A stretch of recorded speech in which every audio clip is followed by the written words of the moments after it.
31 વર્ષ પહેલા ચોરી કરીને ફરાર થયેલો આરોપી હવે પકડાયો છે। સુરતના ઋષભ સર્કલ પાસે પેટ્રોલ પંપમાં ચોરી કરી હતી। પેટ્રોલ પંપમાં ફરજ બજાવતા વોચમેન શિવ બહાદુરે જ ચોરી કરી હતી।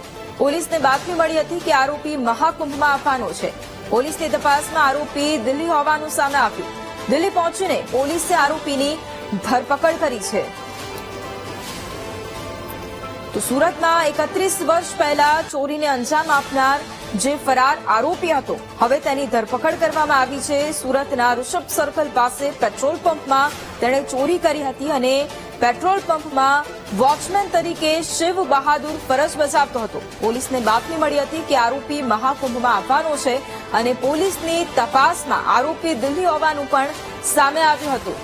દિલ્હી પહોંચીને પોલીસે આરોપીની ધરપકડ પણ કરી છે અને 31 વર્ષ બાદ હવે ફરાર થયેલો ચોરીનો આરોપી હવે પોલીસના સકંજામાં આવ્યો છે। 31 વર્ષ પહેલા ચોરીને અંજામ આપી અને આરોપી ફરાર થયો હતો।